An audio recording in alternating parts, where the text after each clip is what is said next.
Friends, S के teaching में आपका स्वागत है। आज हम क्लास 10th का केमिस्ट्री स्टार्ट कर रहे हैं। आप लोग ध्यान से देखिएगा। देखिए, केमिस्ट्री में पहला चैप्टर जो है वो है रासायनिक समीकरण, रासायनिक अभिक्रिया एवं समीकरण। देखिए, इसमें पहला टॉपिक जो है क्या है, भौतिक परिवर्तन किसे कहते हैं उसको पहले समझते हैं। तो समझिएगा, भौतिक परिवर्तन किसे कहते हैं। देखिए क्या कहता है भौतिक परिवर्तन। कहता है वह परिवर्तन जिसमें पदार्थ के भौतिक गुण में परिवर्तन होता है परंतु रासायनिक गुणों में कोई परिवर्तन नहीं होता है, उसे भौतिक परिवर्तन कहते हैं। याद रखना है, भौतिक परिवर्तन मतलब कि एक रूप से दूसरे में बदल जाए और फिर दूसरे से फिर पहले में आ जाए। ठीक है, तो उसी को भौतिक परिवर्तन कहते हैं, उसी को कहते हैं। याद रखना है, जैसे कि बर्फ़ का पिघलना। बर्फ़ जब पिघलेगा तो फिर इसको बर्फ़ पिघल गया, फिर इसको पानी बदल जाएगा, फिर पानी को फिर बर्फ़ में बदल सकते हैं। फिर जल का वाष्पीकरण, जल जो है वाष्पीकरण बदलेगा, फिर जल को फिर क्या बना सकते, वाष्प से फिर जल बना सकते हैं, तो उसको क्या कहते हैं, भौतिक परिवर्तन। अगला देखिए दूसरा है, कहता है मोम का पिघलना। मोमबत्ती जो पिघलता है बच जाता है कि नहीं, तो उसी को मोमबत्ती का पिघलना कौन सा है, भौतिक परिवर्तन। ये सब याद रखना है। अगला है रासायनिक परिवर्तन। अगला कौन सा है, रासायनिक परिवर्तन। देखिए क्या कहता है रासायनिक परिवर्तन। देखिए किसे कहते हैं, वह परिवर्तन जिसमें पदार्थ के रासायनिक गुणों में परिवर्तन होता है परंतु भौतिक गुणों में कोई परिवर्तन नहीं होता है, उसे रासायनिक परिवर्तन कहते हैं। यानी कि सीधे याद रखना है कि इसमें कि दूसरा रूप में बदले, पहला से दूसरा रूप में बदले तो उसमें फिर दूसरा से पहला रूप में नहीं बदले। ठीक है, मिल जाए वो भौतिकी, ना मिले वो रासायनिक। ठीक है, याद रखना ऐसे ही ट्रिक से। जो मिल जाए वह भौतिकी, जो पहला रूप से फिर दूसरा में बदले, फिर दूसरा से पहला में आ जाए, उसको क्या कहते हैं, भौतिक। और जो है एक बार में फिर दूसरे रूप में बदल जाए तो उसको क्या कहते हैं, रासायनिक। जैसे कि दूध से दही का बनना। देखिए, दूध से दही बन जाएगा, फिर दही से दूध नहीं बनेगा, तो इसी को क्या कहते हैं, रासायनिक परिवर्तन। लोहे में जंग का लगना। लोहे में जब जंग लग जाएगा उसका भार क्या होता है, बढ़ता है। जानते हैं आप लोग, इसको याद रखना है। लोहे में जंग लगने से उसका भार क्या होता है, बढ़ता है। तो याद रखना है। फिर लकड़ी और कागज़ का जलना। लकड़ी को जलाएंगे, कागज़ को भी जलाएंगे, तो ये जो है रासायनिक परिवर्तन। भोजन का पचना। भोजन जब पचेगा तो फिर भोजन नहीं बनेगा, तो इसको कौन सा परिवर्तन करता है, रासायनिक। फिर मोमबत्ती का जलना, ये सब कौन परिवर्तन है, रासायनिक परिवर्तन है, तो याद रखना है। अब देखिए अगला टॉपिक जो है क्या कहता है, रासायनिक अभिक्रिया किसे कहते हैं। रासायनिक अभिक्रिया किसे कहते हैं, यहाँ पर इम्पोर्टेंट है। ये सब थ्योरी जो है आप लोग को याद रखना होगा, क्योंकि क्लास 10th के लिए जो है ना बहुत इंपॉर्टेंट है। ठीक है, तो आप लोग इसको ध्यान से देखिएगा क्या कहता है। जब कोई पदार्थ अकेले, यहाँ पर लिखा हुआ अकेले या किसी अन्य पदार्थ से के साथ मिलकर एक या एक से अधिक भिन्न गुण वाले नए पदार्थ का निर्माण करता है, उसे रासायनिक अभिक्रिया कहते हैं। ठीक है, जैसे देखिए यहाँ एगो है हाइड्रोजन, और यहाँ पर क्या है, ऑक्सीजन। एगो है, ठीक है, हाइड्रोजन और ऑक्सीजन मिल करके यहाँ पर क्या बनाया, जल बना दिया। तो यहाँ पर देखिए दो ठो मिल करके एक ठो बन गया। या फिर देखिए हाइड्रोजन क्लोरीन से अभिक्रिया करके क्या बनाया, हाइड्रोक्लोरिक अब HCl बना दिया। वही कहता है यहाँ पर, जब कोई पदार्थ एक या एक से अधिक पदार्थ मिलकर किसी अन्य पदार्थ से, अकेले या किसी अन्य पदार्थ से मिल करके एक भिन्न गुण वाले नए पदार्थ का निर्माण करता है, उसको क्या कहता है, याद रखना है, रासायनिक अभिक्रिया करते हैं। जैसे यहाँ पर देखिए एक पदार्थ है, यहाँ पर दो को पदार्थ में बदल दिया, इसको क्या कहेंगे, रासायनिक परिवर्तन। ठीक है, याद रखना है, रासायनिक अभिक्रिया। जैसे यहाँ पर भी दिए हैं, ध्यान दीजिएगा। सोडियम को क्या किया है, सल्फ्यूरिक एसिड से अभिक्रिया कराया है, तो यहाँ पर बन गया है सोडियम सल्फेट, और यहाँ पर जल बना है। ठीक है, इसको जो है, इसको याद रखना है, इसको जो है, इसको उत्पाद कहते हैं, सॉरी, इसको अभिकारक कहते हैं। जो रासायनिक अभिक्रिया में भाग लेता है उसको क्या कहते हैं, अभिकारक। और रासायनिक अभिक्रिया के फलस्वरूप जो बनता है उसको उत्पाद या प्रतिफल कहते हैं। यहाँ पर लिखा हुआ है, यहाँ पर भी देख सकते हैं, इसको क्या बोलेंगे, अभिकारक बोलेंगे। और इसको जो है, जो बना है उसको क्या कहते हैं, प्रतिफल, यहाँ पर ठीक है लिखा हुआ है। तो अभिकारक किसको कहेंगे, याद रखना है, जो रासायनिक अभिक्रिया में भाग लेता है उसको अभिकारक कहता है। जो रासायनिक अभिक्रिया के फलस्वरूप बनता है उसको क्या कहते हैं, प्रतिफल कहते हैं, याद रखना है। ठीक है, अब देखिए आगे क्या करता है, अभिकारक किसे कहते हैं। देखिए लिख दिए हैं परिभाषा, रासायनिक अभिक्रिया में भाग लेने वाले पदार्थ को अभिकारक कहते हैं। याद रखना है, रासायनिक अभिक्रिया में भाग लेने वाले पदार्थ को क्या कहते हैं? अभिकारक कहते हैं। इसको इम्पोर्टेंट क्वेश्चन है, याद रखना। रासायनिक अभिक्रिया में भाग लेने वाले पदार्थ को अभिकारक कहते हैं। अब प्रतिफल या उत्पाद किसे कहते हैं? याद रखना है, रासायनिक अभिक्रिया के फलस्वरूप बनने वाले नए पदार्थ को प्रतिफल कहते हैं। ठीक है, इसको याद रखना। अब देखिए आगे क्या कहता है थ्योरी, समझिएगा यहाँ पर। रासायनिक अभिक्रिया को पहचानने के तरीका। रासायनिक अभिक्रिया जो है ना, वो बहुत प्रकार से होता है। तो ठीक है, तो अवस्था में परिवर्तन होता है तो उसको पहचान सकते हैं। या ताप में परिवर्तन हो जाएगा तो रासायनिक अभिक्रिया हो जाएगा। रंग में भी परिवर्तन होगा तो उसमें भी रासायनिक अभिक्रिया होगा। फिर गैस का उत्सर्जन होगा, गैस निकलेगा तो भी रासायनिक अभिक्रिया होगा। और अवक्षेप का बनना, अवक्षेप यानी नीचे में तलहट में जो है, पीछे में नीचे में जो है, जब कोई चीज़ बैठ जाएगा तो उसको अवक्षेप कहते हैं। तो अवक्षेप का भी बनना। देखिए पहला जो है क्या है, पहला यहाँ पर दिया हुआ है अवस्था में परिवर्तन। ठीक है, जानते हैं अवस्था 3 टाइप का होता है, ठोस, द्रव, गैस। जानते हैं आप लोग। जैसे कि देखिए हाइड्रोजन गैस है, ये भी क्या है? गैस है। हाइड्रोजन और ऑक्सीजन क्या है? गैस है। H2 कहीं पर लिखा रहेगा, समझ जाइए गैस है। ठीक है, और ऑक्सीजन O2 लिखा रहेगा। जो भी गैस रहता है वो दो ठो परमाणु से मिलकर बना होता है, इसलिए यहाँ पर O2 लिखते हैं। ठीक है, देखिए गैस और गैस, यहाँ पर बन गया कौन चीज़? जल। यहाँ पर क्या बन गया? जल। तो यहाँ पर देखिए गैस गैस मिल करके क्या बना दिया? द्रव। जल क्या है? द्रव है ना। तो इसको यहाँ पर अवस्था में परिवर्तन हुआ कि नहीं, उसी को क्या कहते हैं? अवस्था में परिवर्तन। अगला है रंग में परिवर्तन। अगला क्या है? रंग में परिवर्तन। रासायनिक अभिक्रिया में रंग का परिवर्तन होता है। रासायनिक अभिक्रिया में रंग का क्या होता है? परिवर्तन होता है। जैसे कि कॉपर सल्फेट का विलयन का रंग नीला होता है। जानते हैं कॉपर सल्फेट का विलयन का रंग कैसा होता है? नीला होता है। परंतु लोहे की कील डालने से, इसमें देखिए लोहे के कील को डालने पर उसका रंग क्या हो जाता है? भूरा या हल्का हरा हो जाता है, याद रखना है। जैसे देखिए कॉपर सल्फेट CuSO4, इसमें जो है आयरन जो है आयरन है ना, इसको जब डालेंगे तो यहाँ पर FeSO4 यानी कॉपर सल्फेट बना लेगा, फेरिक सल्फेट बना लेगा, और यहाँ पर कॉपर अलग हो जाएगा। तो यहाँ पर जो है वही कहता है, यहाँ पर रंग में क्या हो गया? परिवर्तन हो गया। क्या कहता है यहाँ पर? एक बार परिभाषा देखिए, रासायनिक अभिक्रिया में रंग का परिवर्तन होता है। कॉपर सल्फेट का विलयन मीन्स घोल होता है। कॉपर सल्फेट का क्या है? विलयन है। इसमें विलयन का रंग नीला होता है। इसका रंग कैसा होता है? नीला।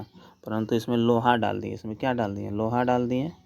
तो लोहा का कील डालने पर उसका रंग क्या हो जाता है? भूरा हो जाता है। तो यहाँ पर इसका कलर जो है ना, भूरा या हरा हो जाता है, याद रखना है। ठीक है, अगला देखिए क्या कहता है? ताप में परिवर्तन। अगला क्या है? ताप में परिवर्तन। ताप में परिवर्तन जो है 2 तरह से होता है। एक है यहाँ पर देखिए क्या कहता है? ताप बढ़ेगा। ताप का बढ़ना उसको कहते हैं ऊष्माक्षेपी। जैसे कि चूना और पानी, यानी पानी में जो है ना, चूना में हम पानी डाल दिए तो उसका ऊष्मा क्या हो जाएगा? बढ़ जाएगा। और ऊष्मा बढ़ेगा उसको कहते हैं ऊष्माक्षेपी। ऊष्मा का बढ़ना उसको ऊष्माक्षेपी कहते हैं। ठीक है, तो यहाँ पर जो है जैसे श्वसन भी एक तरह से ऊष्माक्षेपी है, उसमें ऊष्मा निकलता है। तो यहाँ पर जो ऊष्मा को उत्सर्जित करता है उसको ऊष्माक्षेपी कहते हैं। ठीक है, जैसे कि यहाँ ताप घटेगा, यहाँ पर देखिए ताप घटेगा तो उसको ऊष्माशोषी कहते हैं। ताप का घटना ऊष्मा क्या कहते हैं? शोषी। यहाँ देखिए पानी में क्या मिला दिए? ग्लूकोज। तो पानी में जो है अगर देखिए ग्लूकोज मिल जाएगा तो यहाँ पर क्या होगा? उसका ताप क्या होगा? घट जाएगा, तो उसको ऊष्माशोषी कहते हैं, याद रखना। अगला गैस का उत्सर्जन। गैस का उत्सर्जन जैसे कि सोडियम कहते हैं। यहाँ पर देखिए, यहाँ पर लिए हैं सोडियम। वैसे सोडियम जब क्लोरीन से अभिक्रिया करेगा, क्लोरीन कहते हैं HCl, यहाँ पर बढ़िया समझिए। जब कहता है यहाँ गैस बनेगा, देखिए सोडियम क्या है? धातु है। धातु अम्ल से अभिक्रिया करेगा तो यहाँ पर लवण और बनाएगा और यहाँ हाइड्रोजन गैस मुक्त करेगा। उसी तरह से यहाँ पर देखिए जिंक जो है क्लोरीन से अभिक्रिया करेगा तो यहाँ पर क्या बनाएगा? जिंक क्लोराइड और हाइड्रोजन गैस मुक्त करेगा। ठीक है, अब देखिए यहाँ पर अवक्षेप का बनना, लास्ट है अवक्षेप का बनना, ये भी समझ लीजिए। अवक्षेप जैसे NaCl, यहाँ पर है sodium chloride, AgNO3, silver nitrate. इसको जो यहाँ पर सोडियम नाइट्रेट के रूप में और यहाँ अवक्षेप के रूप में जो है नीचे में बैठा है। जब यहाँ पर तीर का निशान नीचे रहेगा तो समझ जाना है अवक्षेप के रूप में बैठता है। यहाँ पर लिख दिए हैं, थोड़ा सा एक लाइन देख लीजिए, इसके बाद फिर आगे देखिए क्या कहता है। अवक्षेप, अवक्षेप वह ठोस पदार्थ है जो विलयन से अलग होकर नीचे ठोस रूप में बैठ जाता है, उसे अवक्षेप कहते हैं। अवक्षेप में तीर का निशान नीचे रहेगा, ठीक है, और जहाँ पर भी तीर का निशान ऊपर रहेगा समझ जाइएगा गैस है, ठीक है। जैसे यहाँ पर देखिए हाइड्रोजन गैस है, ये तीर का निशान क्या है, ऊपर है, तो यहाँ पर समझ जाना है क्या हाइड्रोजन गैस जो है ऊपर की ओर उड़ रहा है। जैसे यहाँ पर गैस का उत्सर्जन बताएं, यहाँ पर क्या था, जिंक, जिंक क्या है, धातु, ये HCl यानी अम्ल है। धातु जब अम्ल से अभिक्रिया करता है तो यहाँ पर याद रखना है हाइड्रोजन गैस मुक्त करता है। और यहाँ पर अवक्षेप, यहाँ पर जो है नीचे की तीर का निशान है, अवक्षेप में जो है तीर का निशान नीचे रहेगा, याद रखना है इसको, ठीक है। यहाँ पर समीकरण सब आगे बताएंगे इसी में। तो इस वीडियो में इतना ही रखते हैं, मिलते हैं नेक्स्ट वीडियो में। जय हिंद, जय। अब देखिए आगे हम लोग जो है द्रव्यमान संरक्षण का नियम लिखें, ये क्वेश्चन आता है लिखने के लिए भी, ठीक है। तो इसको समझते हैं।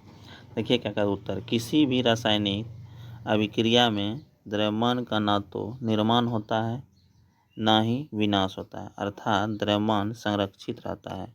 इसे ही द्रव्यमान संरक्षण का नियम कहते हैं। याद रखना है द्रव्यमान जो भी है ना, उसका ना ही नष्ट किया जाता है ना ही निर्माण किया जाता है, बल्कि ये जो है ना एक रूप से दूसरे रूप में क्या होता है, परिवर्तन होता है। जैसे ऊर्जा ना होता है, ऊर्जा जो है एक रूप से दूसरे रूप में क्या होता है, परिवर्तन होता है।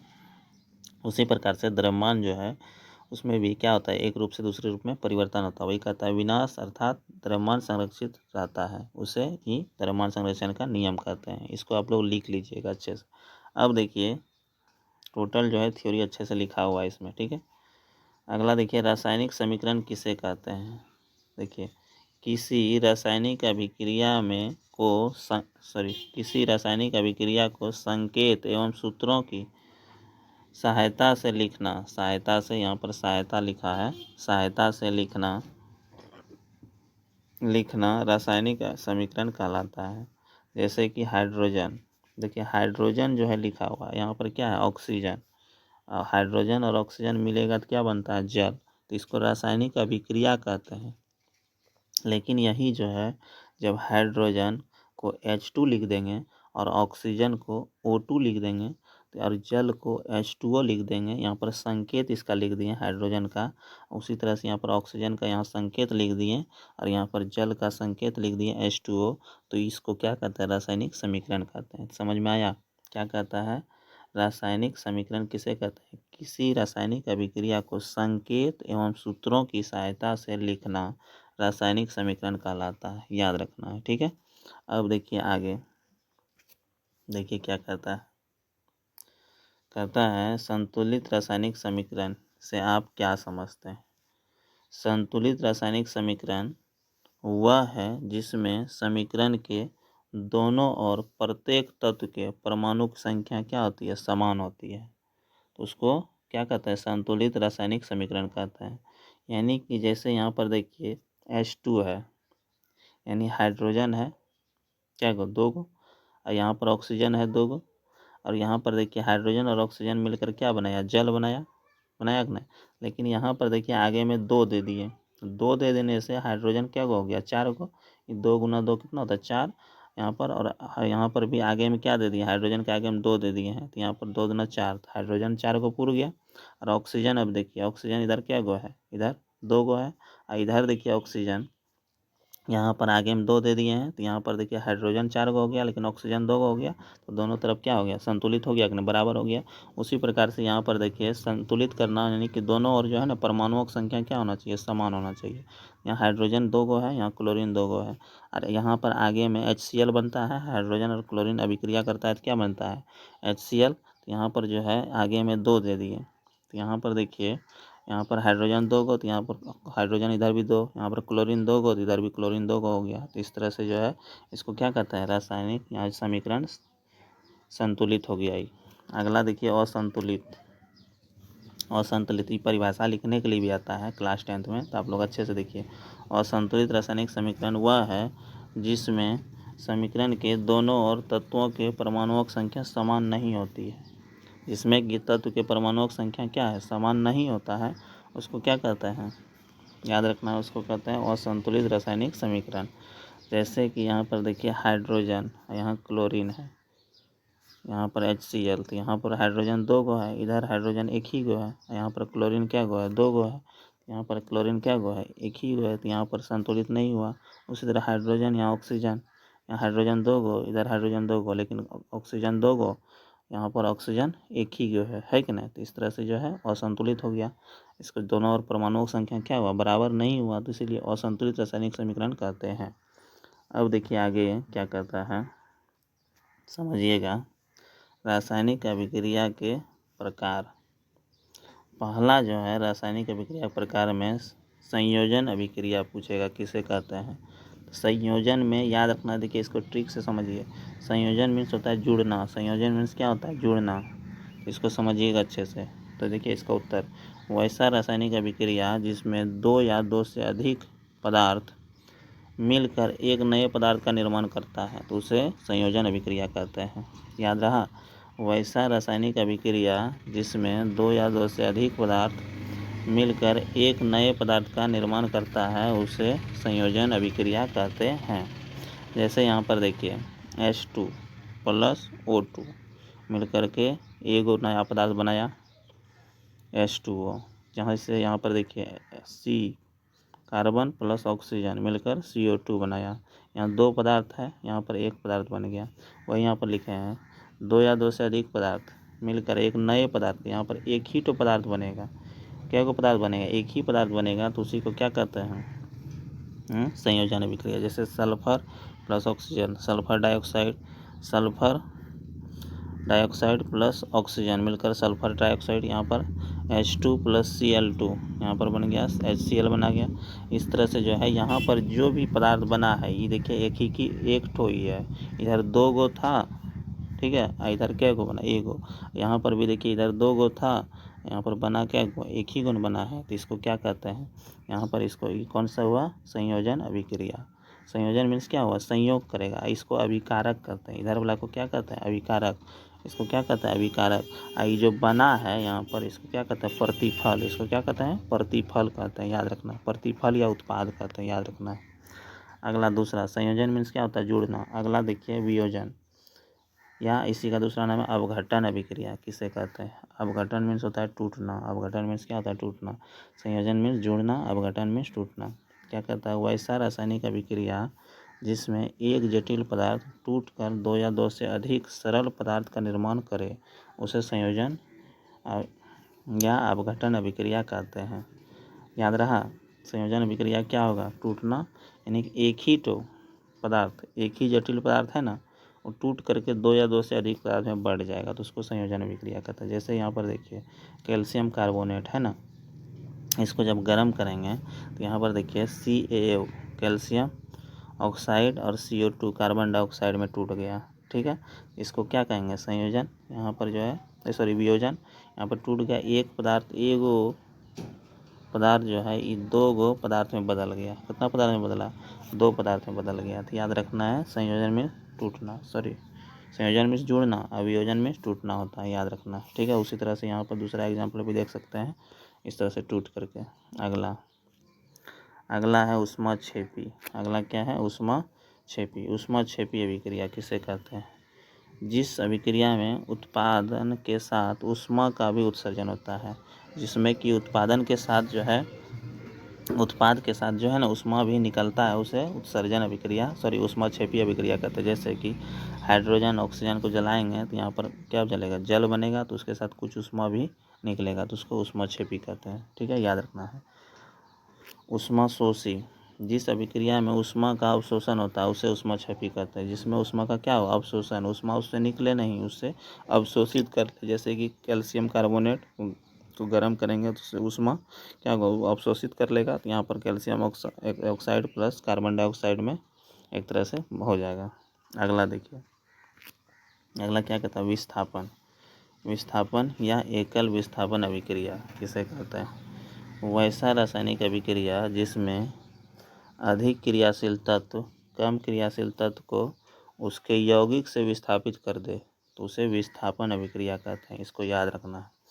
विस्थापन अभिक्रिया पूछेगा या एकल विस्थापन किसे कहते हैं, तो याद रखना है कि वैसा रासायनिक अभिक्रिया जिसमें अधिक क्रियाशील तत्व कम क्रियाशील तत्व को उसके यौगिक से विस्थापित करता है, उसे क्या कहते हैं, विस्थापन अभिक्रिया कहते हैं। जैसे कि यहाँ पर देखिए, समझिएगा इसको अच्छे से। विस्थापन में देखिए, यहाँ पर विस्थापन मतलब क्या हुआ, जो ज़्यादा शक्तिशाली है वो कम शक्तिशाली को क्या करेगा, हटा देगा, उसको विस्थापित कर देगा। तो यहाँ पर देखिए ज़्यादा शक्तिशाली जो है, यहाँ पर देखिए, यहाँ पर है ज़्यादा शक्तिशाली कौन, आयरन है ना, Fe। यहाँ पर कॉपर सल्फेट है, ठीक है। यहाँ पर देखिए कॉपर सल्फेट क्या है, कम सल्फेट है। Cu जो है ना, ये कम क्रियाशील है, कम शक्तिशाली है। यहाँ पर देखिए Fe जो है इसको क्या करेगा, हटा देगा, और यहाँ पर बैठ जाएगा कौन, copper sulphate, sorry iron sulphate, FeSO4 हो जाएगा, और यहाँ कॉपर बगल में हो जाएगा साइड में, ठीक है। उसी तरह से यहाँ जिंक और H2SO4 यहाँ पर जो है ये कम क्रियाशील है, इसको हटा करके यहाँ पर जो है एक तरह से ZnSO4 बन जाएगा, हाइड्रोजन गैस उधर हो जाएगा। उसी तरह से यहाँ पर देखिए जिंक है, यहाँ FeSO4 है। यहाँ पर देखिए अच्छे से समझिएगा, यहाँ पर जो है ये जो है कम क्रियाशील है, ये ज़्यादा क्रियाशील है। तो यहाँ पर जो है ज़्यादा क्रियाशील वाला यहाँ पर आ जाएगा साथ में, और जो है कम क्रियाशील वाला अलग साइड में हो जाएगा, ठीक है। यहाँ पर समझ सकते हैं। अगर इस तरह नहीं समझ में आया ना, तो एक तरह से और समझ सकते हैं। मान लीजिए कि दरोगा जी है, क्या है, दरोगा जी। और यहाँ पर जो है ये मान लीजिए आप पुलिस है, ये क्या है, पुलिस। और ये जो है ना कुर्सी है, इस SO4 क्या है, कुर्सी है। यहाँ पर जो है अभी कुर्सी पर कौन बैठा है, पुलिस। और उधर से आ गया कौन, दरोगा जी। तो दरोगा जी क्या खड़े रहेंगे, दरोगा जी बैठ जाएंगे, और पुलिस को खड़ा होना पड़ेगा, तो पुलिस खड़ा हो जाएगा। यहाँ पर देखिए, यहाँ पर अब कुर्सी पर, कुर्सी था ना, कुर्सी पर कौन बैठ गया, दरोगा जी, उधर पुलिस खड़ा हो गए, समझे। इसी प्रकार से समझ सकते हैं, ठीक है। अगला देखिए क्या कहता है, अगला उभय विस्थापन या द्विविस्थापन अभिक्रिया पूछेगा किसे कहते हैं। तो वैसा रासायनिक अभिक्रिया जिसमें दो यौगिक अपने आयनों का आदान प्रदान करके दो नए यौगिक का निर्माण करता है। जैसे उभय विस्थापन यानी डबल डिस्प्लेसमेंट जो है अभिक्रिया जो है पूछेगा किसको कहते हैं, या द्विविस्थापन अभिक्रिया। तो वैसा रासायनिक अभिक्रिया जिसमें दो यौगिक ही रहेगा। यहाँ देखिए ये सब यौगिक है। तत्व समझते हैं, तत्व यौगिक मिश्रण समझते हैं। तत्व किसको कहते हैं, जो अकेले हो, वो क्या है, तत्व। जो अकेले हो उसको क्या कहते हैं, तत्व। जो क्या हो, दो या दो से अधिक से मिला है उसको यौगिक कहते हैं। ये क्या हुआ, तत्व हुआ, ये क्या है, यौगिक है, समझ रहे हैं। यहाँ पर देखिए वैसा रासायनिक अभिक्रिया जिसमें दो यौगिक अपने आयनों का आदान प्रदान करके दो नए यौगिक का निर्माण करता है। यहाँ पर देखिए आयन का आदान प्रदान, जैसे कि यहाँ पर देखिए एक NaCl यौगिक है कि नहीं, NaCl क्या है, यौगिक है, समझिएगा अच्छे से। NaCl यौगिक है, AgNO3 ये भी यौगिक है। इस पर प्लस चार्ज होता है, इस पर माइनस, इस पर प्लस, इस पर माइनस होता है कि ना। तो यहाँ पर देखिए ये जो है ना आयन का चेंज किया, Ag जो है Cl के साथ चल जाएगा। यहाँ पर जैसे XY लेके लिए है ना, यहाँ पर एग्जांपल यहाँ पर देख सकते हैं। तो AgCl के साथ चल गया, और जो है Na जो है ये प्लस माइनस के साथ ना, अरे लड़का लड़का दोस्ती नहीं है ना करेगा, यहाँ लड़की और लड़का दोस्ती क्या है उसी तरह समझिए, प्लस माइनस एक साथ ना रहेगा। तो यहाँ पर जो है AgCl और यहाँ NaNO3, यहाँ पर उसी तरह से दूसरा एग्जांपल समझ सकते हैं अच्छे से। देखिए Fe इस पर प्लस चार्ज, इस पर क्या होता है माइनस, यहाँ पर प्लस, इस पर क्या होता है माइनस। तो यहाँ पर देखिए इस पर प्लस हो गया, Fe प्लस था, और यहाँ SO4 क्या है माइनस, तो एक साथ आ गया। और यहाँ प्लस था, ये क्या है माइनस, यहाँ पर जो है माइनस वाला एक साथ आ गया। तो यहाँ पर उसी तरह से यहाँ पर एग्जांपल दिए हैं। तो इसमें याद रखना है उभय विस्थापन में यौगिक जो है मिलेगा, याद रखना है इसको। अगला है अवक्षेपण अभिक्रिया पूछेगा, अवक्षेपण रासायनिक अभिक्रिया किसे कहते हैं। तो वैसा रासायनिक अभिक्रिया जिसमें ठोस पदार्थ विलयन से पृथक यानी अलग होकर नीचे अवक्षेप के रूप में बैठ जाता है, उसे अवक्षेपण अभिक्रिया कहते हैं। अवक्षेप बताए थे, जहाँ पर तीर का निशान नीचे होगा तो उसको अवक्षेपण समझना है, ठीक है। NaCl जब अभिक्रिया करता है AgNO3 से, ठीक है, सिल्वर नाइट्रेट से, तो क्या बनाता है, यहाँ पर सोडियम नाइट्रेट और Ag सिल्वर क्लोराइड जो है नीचे अवक्षेप के रूप में बैठ जाता है। ठीक है, उसको अवक्षेपण अभिक्रिया कहते हैं। यहाँ पर देखिए ध्यान से, सभी अवक्षेपण अभिक्रिया उभय विस्थापन अभिक्रिया है। जितना भी अवक्षेपण अभिक्रिया है ना, ये जो अभिक्षेपण अभिक्रिया है ये सभी उभय विस्थापन, क्योंकि यहाँ पर देखिए यौगिक है, ई भी यौगिक है, ई भी यौगिक है, ये दो यौगिक जो है यहाँ पर मिलकर यहाँ पर बनाया गया है ना। यहाँ पर इस पर प्लस चार्ज, इस पर माइनस चार्ज बताया ना अभी, तो यहाँ पर जो है प्लस माइनस साथ में रहता है। तो उसी तरह से यहाँ पर जो है एक तरह से इसको यहाँ पर क्या बोलेंगे, अवक्षेपण अभिक्रिया बोलिए, या इसी को बोलते हैं कौन सा अभिक्रिया, उभय विस्थापन अभिक्रिया भी कहते हैं। याद रखना है, सभी यहाँ पर लिख दिए हैं, सभी अवक्षेपण अभिक्रिया विस्थापन अभिक्रिया होता है, याद रखना है। ठीक है, अगला देखिए क्या कहता है, अगला समझिएगा।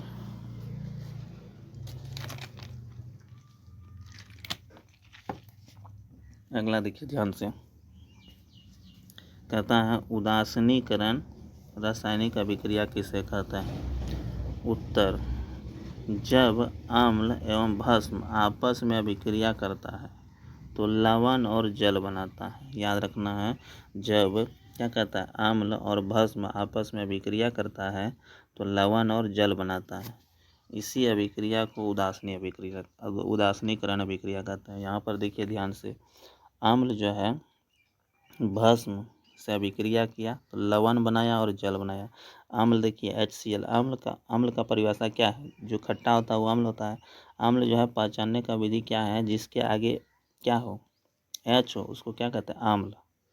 ठीक है, देखिए H है, यहाँ पर भी H है, अम्ल है। अब भस्म का क्या पहचान है, जिसके पीछे OH हो, उसको क्या कहते हैं, भस्म। यहाँ पर भस्म है, यहाँ पर भी देखिए OH है, इसमें भी, यहाँ पर भी देखिए OH है कि नहीं, यहाँ पर H है कि नहीं, तो ये क्या है, अम्ल है। याद रखना है अच्छे से। तो यहाँ पर क्या कहता है, उदासीनीकरण अभिक्रिया, जब अम्ल भस्म आपस में अभिक्रिया करता है तो लवण और जल बनाता है। दिमाग में सेट कर लेना है। ठीक है, तो जैसे अम्ल HCl अम्ल है, NaOH क्या है, भस्म है, यह अभिक्रिया किया तो क्या बनाया, लवण और जल बनाया। जैसे यहाँ पर H2SO4 सल्फ्यूरिक अम्ल है, यहाँ पर KOH पोटेशियम हाइड्रोक्साइड है, यहाँ पर अभिक्रिया किया तो यहाँ पर पोटेशियम सल्फेट बना दिया। ठीक है, और यहाँ पर H2O जल आगे यहाँ पर साइड में है। ठीक है, जल बन गया। यहाँ पर जैसे कि यहाँ पर जो भस्म है, KOH क्या है, भस्म है, HCl क्या है, अम्ल है, ये दोनों अभिक्रिया किया तो यहाँ पर KCl प्लस H2O, तो यहाँ पर देखिए जल के रूप में है कि नहीं, साइड में यहाँ पर जल भी बनाता है। याद रखना है, उदासीनीकरण अभिक्रिया में अम्ल अम्ल भस्म से अभिक्रिया करके लवण और जल बनाता है। याद रखना है, इम्पोर्टेंट है। अगला है प्रकाश रासायनिक अभिक्रिया। अगला कौन सा है, प्रकाश रासायनिक अभिक्रिया। तो याद रखना, वैसी रासायनिक अभिक्रिया जो प्रकाश की उपस्थिति में हो उसे प्रकाश रासायनिक अभिक्रिया कहा जाता है। याद रखना है, प्रकाश रासायनिक अभिक्रिया किसको कहते हैं, वैसी रासायनिक अभिक्रिया जो प्रकाश की उपस्थिति में हो उसे प्रकाश रासायनिक अभिक्रिया कहते हैं। जैसे यहाँ पर देखिए H2O, ठीक है ना, यहाँ पर जो है SO4 SO2 है ना, यानी कि प्रकाश की उपस्थिति में, जैसे कि यहाँ पर ले लिए CO2 कार्बन डाइऑक्साइड है, पेड़ पौधा जो है कार्बन डाइऑक्साइड लेता है। ठीक है, और जड़ से ले लिया जल, यहाँ पर वायुमंडल से ले लिया कार्बन डाइऑक्साइड पेड़ पौधा, और जड़ से क्या ले लिया, जल, और सूर्य की उपस्थिति में क्लोरोफिल होता है पत्तियों में। कहाँ होता है, पत्तियों में क्या होता है, क्लोरोफिल। ये जो है मिल करके यहाँ पर ग्लूकोज का निर्माण कर दिया। किसका निर्माण किया, ग्लूकोज, और यहाँ पर ऑक्सीजन एक तरह से मिल जाता है, यहाँ पर ऑक्सीजन मुक्त कर देता है। ठीक है, तो यहाँ पर जो है इसी को प्रकाश रासायनिक अभिक्रिया कहते हैं। याद रखना, प्रकाश रासायनिक अभिक्रिया जो है ना, इसमें जो है प्रकाश की उपस्थिति में होता है। याद रखना, सीधा सूर्य प्रकाश की उपस्थिति में। जैसे कि बताएं, कार्बन डाइऑक्साइड जो है वायुमंडल में कार्बन डाइऑक्साइड है, और यहाँ पर जड़ से ले लिया कौन चीज़, जल, H2O जल, और सूर्य की उपस्थिति में अब पत्तियों में क्या है, क्लोरोफिल। ठीक है, यहाँ पर हरित, यहाँ पर जो है इसके उपरोक्त जो है क्या बनाता है, ग्लूकोज बनाता है, और ग्लूकोज बना लिया तो यहाँ पर जो है इसके बाद फिर ऑक्सीजन मुक्त कर देता है। इसको प्रकाश रासायनिक अभिक्रिया कहते हैं। अगला समझिएगा, कहता ऑक्सीकरण या उपचयन अभिक्रिया किसे कहते हैं। ऑक्सीकरण वैसी रासायनिक अभिक्रिया जिसमें पदार्थ ऑक्सीजन को ग्रहण करता है, जिसमें पदार्थ ऑक्सीजन को क्या करता है, ग्रहण करता है और हाइड्रोजन का त्याग करता है, उसे ऑक्सीकरण अभिक्रिया कहते हैं। जैसे यहाँ पर देखिए ऑक्सीजन, यहाँ देखिए कार्बन और ऑक्सीजन है ना, यहाँ पर देखिए कार्बन अलग था, यहाँ पर ऑक्सीजन अलग था, है कि ना, लेकिन यहाँ पर देखिए साथ में आ गया। यहाँ पर ऑक्सीजन क्या किया, ग्रहण कर लिया। जब ऑक्सीजन ग्रहण किया तो इसको क्या कहता है, ऑक्सीकरण।